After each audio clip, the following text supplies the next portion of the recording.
All right, so I'm sat here in the gym with Aaron Muteba, 100% knockout record 4-0. Aaron, in the welterweight division now, you just recently got another sensational first round knockout. What's your plans now going forward this year? For now, I don't think I can make 6'6" again, welterweight. I don't think I can make it again. I'm suffering to make weight. I don't enjoy it anymore. And me and my trainer, we decided I must move up to 69, and I think there I'm gonna be much better and very stronger. That opens up a lot more opportunities as well. There's a lot more boxers in that weight division, particularly here in South Africa. Is there anyone in particular that you're looking at that you're saying, I want to fight that guy because that division's hot? I know, but it's nice to fight big fish, you know, because like now, let's see in welterweight, there I was only on that division. I was just looking forward for Tulani Mbenge, but now I move up. So even if I don't say, but everyone knows who I can fight anytime, and there's a lot of big fish there. Like let's say Rockman and who's this one again? I can't remember the name. So I know soon, maybe this who next year, maybe I'm sure I'm gonna fight them because it's no time to waste again now. I need to focus because I got everything I was looking for to focus on my career. So I have it. So I have to make plan to chase my dream. When you mention a change of weight division, the first name that sort of comes to my mind would be like someone like a Darren Rousseau, who just lost recently to Brandon Sasa. His experience levels is not like up there to the point where it's not a fight that you can make. Is that something that interests you? Even I don't mind. I'm ready for anyone. I don't mind anyone who's gonna come and stand in the ring with me, who want to fight me, who's gonna sign contract to fight me. I don't care. I'm gonna fight anyone. I'm ready for anyone. I don't scared of anyone because I believe to myself, and I make sure every time I start camp, I make sure everything is right. So when I get there, I'm ready to die. I don't mind and I don't care. Your name was mentioned in a recent interview that I did with Almighty Creed Moyo. He said that he's also an undefeated welterweight, and he said that potentially he'd like to line up later in the year with you, if you stayed in the welterweight division, of course. What do you think of that? You know what? You see. It's good, but the thing is, you see, it's bound to suffer for useless money, you get me? Maybe one day if they put in nice money, I can try my best to make weight. It's just 3 kg. Even now I can make, but sometimes you just, you suffer, but it's just for useless money, you get me? And it's boring.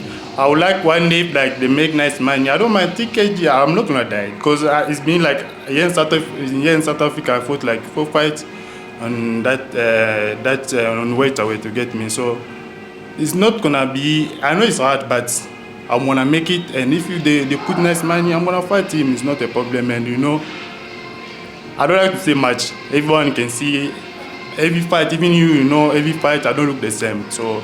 Every fight I make sure I got plan, I got everything, I change everything, I change the game. So it's good, but for now, I can say must just forget about me because it's nothing I can, like now I can't really fight him. Maybe for Africa title, something nicely, I can try my best to get down and fight him. Because I can't suffer for useless money.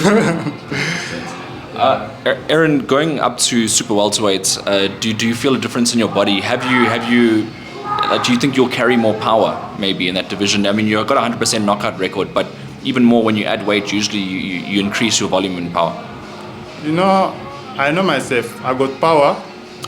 Even here in the sparring, I feel I spar the big guy in this gym.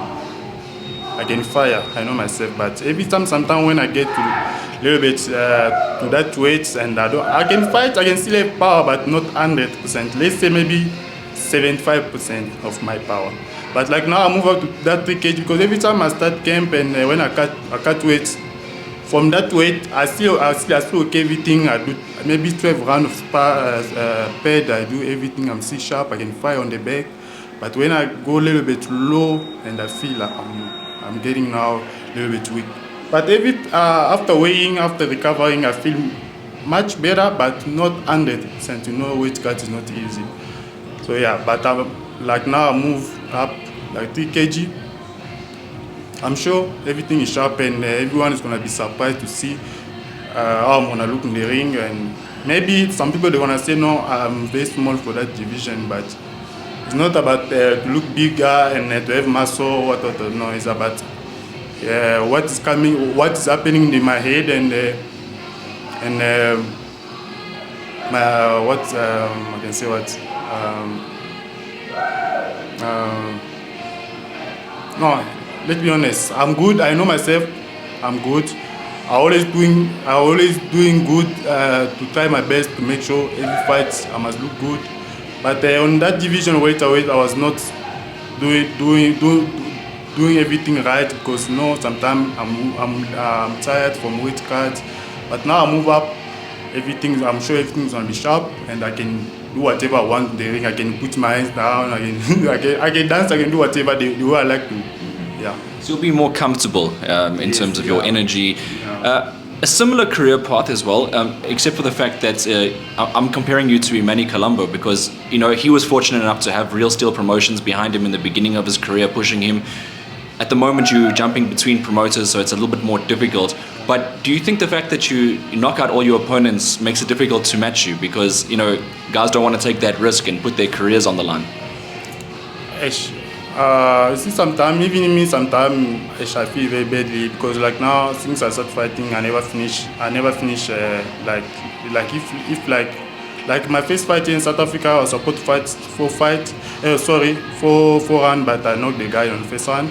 Second fight, same thing. So sometimes also, like now, that's also a big reason why I move a little bit up because now I can see the welterweight. I can say they are weak. Let's be honest, they are weak. So now. And that the division I move up, I'm sure is big guy there. I want people who can challenge me in the ring. I fire also. Now he maybe got a lot of experience, and now I need also to try my best now to. And it's also good because it's gonna make me also strong and get a little bit experience to get me like to manage the run because I never do like let's say 5 rounds in the ring. Sometimes I always stop the fight. Maybe first round, second round, round 4. So I need someone who can stay there now. Someone who can take, you can, it's also going to be good for me because I would like also one day I'm going to fight for title, maybe 12-1. So it's better I must fight the big fish for now to know how to manage the round, you get me, so yeah. Right, and then recently you took a picture with the DRC national team when they came to fight here. Talk to us about your relationship within the amateur system of your country. Let's be honest, I feel very badly because to say about this that team because I was with them in my country for like 4 years. We used to travel a lot and for like 4 years and I was supposed to go for Olympic, and they took someone else. They put in my place, and because I don't have money, let's be honest, I don't want to lie. I don't have that money. Don't have that money to give to them for them to allow me to go. Because this is Africa. Everyone wants money. You get me? So that's the reason why I left my country. Before I left my country, I fought 2 fights. 2 fights there. I win 2 fights, and I was like, I can't do this. And when you're people like for 4 years, and next minute you are not them anymore. They are eased up and down. You're gonna feel very bad. I was like, no, I don't think this is the right place for me anymore. So even if my mom, she was not happy for me to leave the country because I was very young. You see, like now I'm 22 years old. I was very young at that time. So when I get here, it was not easy for me. But I tried my best, I suffer everything, but today I can say thank to God sometimes when I look at myself, I'm like, God thank you, because it was not easy. Imagine to leave the country and to go to another country, not even anyone from your family, you don't know anyone. So it was not easy for me, but today, thank God, I have a good team. I'm around of good people. They are also trying their best for me to chase my dream. So yeah. And that dream is to become a champion of the world. I'm assuming like any other boxer, and obviously to do it here in South Africa. With a great team, as you mentioned, you've got a lot of other great DRC boxers in the gym over the time. Muteba being the most famous one, obviously, to come out of the DRC. Was he one of the reasons why you chose the Durance gym, or what was the reason why you chose this gym? When I was still in Congo, I used to see Emani Kalombo Jr. They are posting that together. I was like, this gym is nice, eh? And when Juni came to Congo to coach, it was my first time to meet him face to face, and we talk, and I was like, But at that time, I never even think like, no wonder I'm gonna be in South Africa. Yeah. So when I decided to come here, don't know where, because when I was on my way coming in South Africa, I lost my phone, and then I didn't know anyone to call, and it was just not easy for me. It took me like 1 year. And after 1 year, I meet Emmanuel in town. I meet him. I was like, no, brother, I saw you. I know you from picture. Can I please have your number? You know, if it's the first time, Emmanuel was like, this boy just likes me my number. Who's this boy? Next minute, I know Emmanuel is a good guy, you know. And it was like, oh, okay, it's fine. I took Emmanuel's number, but I didn't know he's staying here. So one day on his status, he posted he was eating the bacon of some guy here. And I just phoned him at the same time. Brother, are you training that gym? He told me, yeah, I'm training there. And the next minute I was like, can I please come there, maybe just for training? And he asked me, are you staying far? Because that time I was staying in town. I was like, brother, you're staying very far. How are you gonna start coming here? I was like, I'll try my best. And then, after like a month, we didn't even talk to each other anymore. And after a month, Baby G was training for the fight. Was supposed to fight one guy. I think it was a rematch. I don't know the name for the guy. Dami was looking. Someone can help Baby with sparring, and the man phoned me and said, no, but can you please come to help us have sparring, something like that. And I was like, oh, no problem. Imagine I ran from town to here in Denver for sparring. I'm telling you what, it was tough for me. I ran from there to here. I get here like 11:30 and I rest. And then Baby G was still sleeping. No, mostly the guy of Paris is still sleeping. Now, I need to wait after 30 minutes. Now we start. And I sparred Baby G for like, I think it was 8 rounds. I don't really remember. I think 8 to 6 rounds. And it was not easy sparring for me because you know Baby G is very good and he's a short guy. And it was my first time to spar a pro boxer. You get me? So it was a little bit. I can say it was close sparring. And I was like, no. When I went back home, I was like, I never sparred someone like this. This was fire. So I was like, no, I need to run. Now every morning I have to run early in the morning to get ready for sparring. So it was like I started camp because now no one never challenged me like that on sparring. It was my first time. So yeah, and I started coming for like a month, and Baby G after that, Baby G went for his fight, he win, and I talked to Emmanuel if he can speak to Daniel if I can stay here in the gym. And you know, this gym you can't just come and sit, it's not easy here. So Daniel was like, hey, it's good, but you know, let's see, he must stay here, let's see. Well, it took me like, I think 1 year and a half, I think 2 years if I didn't make mistake. And then from there, and he gave me a job. I started working, and I moved to town where I was staying. I was staying now to here in Orange Grove. I started staying in Orange Grove. Every day I have to come to work, and after like 1 year, I think after 1 year again, and I started fighting. I give me a first fight, the first fight in South Africa. That one I fought in Soweto, and then after that fight, the second fight, I see now things starting changing now. Even here at work, it was not easy when I get here. Some clients when they ask, who's this one? Aaron, how many fights you have? And now they're just, you know, those people, they like to turn to someone who like, is a champion, is the boxer, what. So it was not easy for me. So when I start from the second fight, everything started getting now much better. I started getting sponsor. Now, see, like now, I'm okay. I'm happy. I can say I don't have sex, but I can have sex, but not sex for like no food and a place to sleep. Because before that was a big problem for me in South Africa. I don't have a nice place to sleep and no enough food for a few months. But now I got food, I got a nice place to sleep. I don't have that enough, but I know one day, and the way the thing's going, I believe I know everything's gonna be fine one day, and I believe I'm gonna be on top. Because now, let's say 5 years ago, I was always saying, no, God, if God give me enough, like let's say enough money to buy food and pay rent, I'm gonna make sure I'm gonna be a world champion. And now I have those things. I have to do what I was always telling God, let's say 5 years ago, because yeah.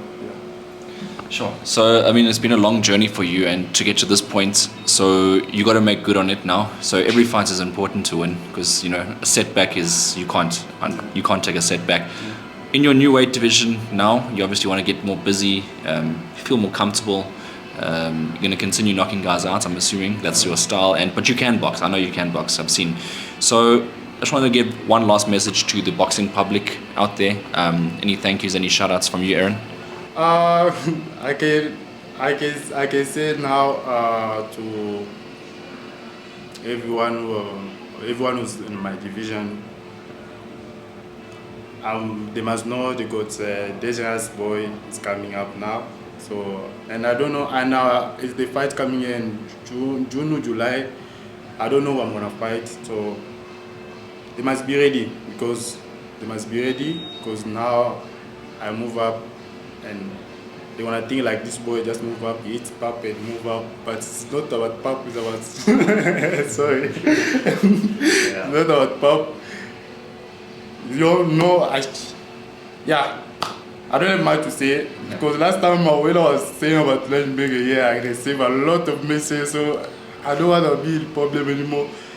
I know I'm a nice guy. I always trying my best to be nice for everyone, because I can't say this. I know it's the boxing, it's the fight in the ring, we're challenging each other, but it's not like no, you must take it as serious, what. So I'm nice for everyone. I always try my best to be nice for everyone. I move up. Anyone who's gonna stand in the ring with me must know he's gonna lose the fight, because I don't play. Because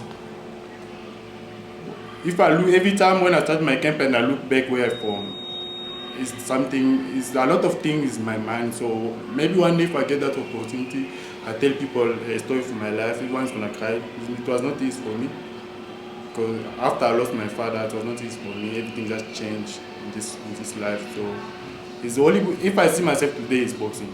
So every time I start camp, I don't joke. Even if my trainer Damien Durant, it's always surprised when I start camp.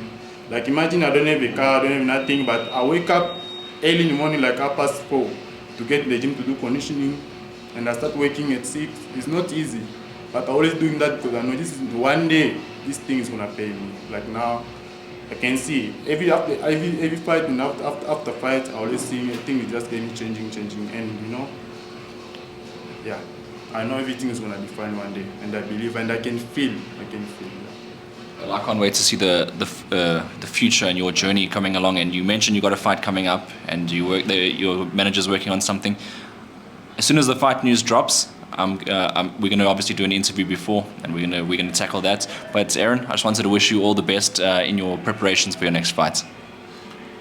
Thank you so much, Thomas. Thank you so much, brother. Thank you, and I would like also to say thank you to God to keep me alive, and I would like also to thank my trainer Damien Durant and the coach Andika Zembe and my team. And I would like also to say thank you to Jackson Chauke. That man, you know, sometimes when I come early in the morning, I'm upset. Yeah? But when I get there, first time when When I just walk in the gym, I see the guy. Now I'm with, So it's a very nice guy. When he's not around, but I can feel there's something wrong in the gym. So yeah, and I don't know if I forget anyone. So yeah, I think it's enough. Thank you.